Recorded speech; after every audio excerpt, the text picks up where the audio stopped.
Thank you to Jenny and Tanner and Addie for singing that with us. After 21 weeks now reading through the New Old Testament, studying the Old Testament, hearing sermons on the Old Testament, finally we get to the New Testament with chapter 22 called The Birth of the King. So let me say again, Merry Christmas. Thank you. Finally, we get to this, one of the best known, best loved stories in the New Testament, in the Bible, the story of Christmas. And here it goes. In the beginning was the Word, and the Word was with God, and the Word was God. Now you may be thinking, that's not quite the Christmas story, Dave. But it is. That's the Christmas story according to the Gospel of John. And the Gospel of John is presenting more of an upper story point of view, to use the language we've been using in the story. John tries to connect some of these upper story dots for us. And he does so intentionally addressing, at the same time now, two distinct audiences, both the Jews and the Greeks. First, the Jews. If the opening phrase of the Gospel according to John sounds familiar, if you're thinking, I think I've heard this someplace before, you're getting it, okay? In the beginning, that's how the Old Testament starts, right? In the beginning, God created the heavens and the earth. Just as God was doing a new thing in Genesis with creation, God is doing a new thing again at the beginning of the New Testament. God is in creation mode. A Jewish person hearing that would have made that connection. Sounds familiar. In Genesis chapter 1, God created everything with a word. You know, God said, "Let there be," and there was. And it was good. In John, we also learn that all things were created through not a word, not the spoken word, but by the capital W word, which we learn is Jesus. And light bulbs are going off in Jewish people's minds. Oh, I think I get it. I think I see what you're doing, John. John also spoke directly to the Greeks, piquing the interests of the Greeks by using the word logos, which is similar to Legos that someone got for a Christmas present, but it's with an O, logos, which we have translated into English with the word word. In the beginning was the Logos, and the Logos was with God, and the Logos was God.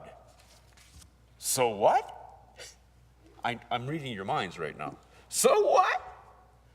Well, the Greeks knew the concept of logos. There was this Greek philosopher about 550 years before Jesus was born by the name of Heraclitus. Can you say that with me? Heraclitus? He's the one who said you can never step into the same river twice. You might have heard that before. But he also said, about 550 years before Jesus, the Logos is the omnipotent reason by which all things are steered. Logos. And then about 400 years before Jesus' time, there was another philosopher named Plato. You might have heard of him. It's not the stuffed kids that you play with, but Plato, you've heard of him. And he said this: it may be that someday there may come forth from God a logos, which will reveal all mysteries and make all things clear. John says to these Greek philosophers and to everyone who thinks like them, the Word, the logos, is Jesus. And then comes that Christmas moment. The Word became flesh and dwelt among us. There it is. That's the Christmas story according to John. The Word became flesh and dwelt among us. God with us, to do life with us, to live in a relationship with us, which was God's intent in the beginning. You may remember the Garden of Eden in Genesis. God walked with Adam and Eve in the garden, and he talked with them and spent time with them until humans decided that they didn't like God's plan. They didn't like God's wishes for relationship in which God is God. And so they struck out in their own disobedience. And ever since, God has been working to restore that relationship. And you might be asking, why didn't he come as Jesus earlier? I don't know. I don't know other than to say it wasn't time. In Genesis chapter 4, verse 4, it says, "But when the fullness of time had come, God sent his Son." I guess prior to that time, it wasn't the fullness of time. But he came. He finally came to Mary and Joseph, right? Oh yeah, the Christmas story now we all know and love. This one, according to the Gospel of Luke, goes something like this. An angel, we could sing this one, an angel came from God, that one. An angel came to Mary and said, "You're gonna have a baby, and it's God's baby." An angel goes to Joseph and says, "Don't worry, Joe, she hasn't been unfaithful to you." And Joseph decides not to send her away when she's pregnant and about to give birth. Somebody, when Quirinius was governor or something like that, Caesar calls for a census. Everybody's got to be counted. So Mary and Joseph have to make this long trip, an arduous trip from Nazareth up north, down to Bethlehem. Oh, what a journey. Joseph walking, leading the donkey. Mary, I'm not female, but I can only imagine. That one was tough. They get to Bethlehem. They go to the Holiday Inn. And the innkeeper comes out and says, "I'm sorry, it's all full, no vacancy." But because they were a little persistent, he gave in and said, "Okay, you can go to the garage in the back, the barn in the back with the animals, and you can spend the night there." No sooner do they get there with the animals, the baby comes. It is time. Mary gives birth to Jesus, and she wraps him in swaddling clothes and lays him in the manger. At the same time, or maybe around that time, there was this big choir, 4-part choir, angels everywhere, wings a-flapping, and they announced to these scared, terrified shepherds that they need not be afraid. First of all, angels always have to say that. If you saw a 4-part choir glowing in the sky with wings, you'd be scared too. All right. Do not be afraid, for we bring you good news, right? The baby, the Messiah, the Savior, the Christ child whom you've been waiting for has been born in Bethlehem. And the shepherds go and they gather with the Holy Family. And a little bit later, the 3 wise men show up with their gifts. "We 3 kings of Orient are frankincense, gold, and myrrh." Yes. The Christmas story we gather each and every December 24th, 25th to hear, right? Except it's not exactly what we hear. In the Bible, it doesn't say anything about how Joseph and Mary got from Nazareth to Bethlehem. There's no mention of a donkey. Get this. There's no mention of an innkeeper turning them away. In fact, there's no mention of the inn or an inn either. Oh, yes, we heard Dick read that this morning. But in the story version, which is the New International Version, I think that word is more correctly translated. It's translated this way: there was no guest room available to them. You see, they probably went to the house of a friend or a relative who did not turn them away. Yes, the guest room was probably full with other relatives gathering for this census, but they could find space a few steps down from the living quarters to where the animals were brought in the evening. And you know what? The text doesn't say when Jesus was born, just while they were there. It wasn't a four-part angelic choir of winged creatures in the sky singing something beautiful. It was the heavenly host, which means heavenly army, folks. The heavenly army was there. And the kings, they weren't even there. Not till like when Jesus was almost 2 years old, probably.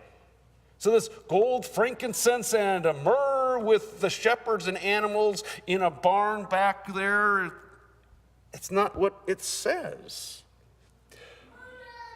All right, now that I've deconstructed our beloved Christmas story, what is there in Matthew's story here, or in Luke's story rather, that we can hold on to? Let me suggest the answer lies in the names. It says, you are to give him the name Jesus, because he will save his people from their sins. Jesus. The Hebrew for Jesus is Yeshua or Joshua, meaning God saves. And that's the mission. Jesus is on a rescue mission, rescuing us from ourselves, rescuing us from all the evil that we embrace and all the evil that opposes us, rescuing us from the ways of the world, rescuing us from sin. And actually, that's in Matthew. Also in Matthew, it says, they will call him Emmanuel, which means God with us. And that's how God is going to carry out this rescue mission, by coming to us, among us, as one of us. God comes, you see, to be in relationship with you and with me and with the whole world. Now, is that something you can embrace from the Christmas story? Or should I say, is that someone you will embrace? And I ask that because though there was no innkeeper, right? I told you that. There was no innkeeper to receive the Holy Family or to turn them away. Using that image, Jesus wants in. Jesus wants in your life, in your heart, in your schedule, in your home. Actually, Jesus wants to be your life. Jesus wants to give you life. Oh, I know. Your world, like that guest room, is crowded, right? Headlines, deadlines, long lines, waistlines. Schedules are full. Itineraries are full. Responsibilities are full. The anxiety cup is full. I know this, but Jesus comes into the midst of our crowded lives not to complicate, but to clarify and to give life. He doesn't come in telling you to get your act together, folks.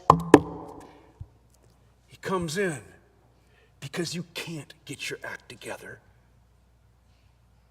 He doesn't come in with a list of things for you to do. He comes in with a list of things he's already done, right? Sins already forgiven. Death already defeated. Eternity already defined. Don't tell Jesus, my life is just too crowded. Because if the Jesus in your life is not life-giving, that's not really Jesus in your life. Jesus, who saves his people from their sins. Emmanuel, who is God with us. The Logos made flesh and dwelt among us. The long-awaited King, born away in a manger in that little town of Bethlehem, came to give you life. Real life, abundant life. Life lived in relationship with God and with one another. Embrace that and experience love. Let's stand and sing the hymn, What Feast of Love.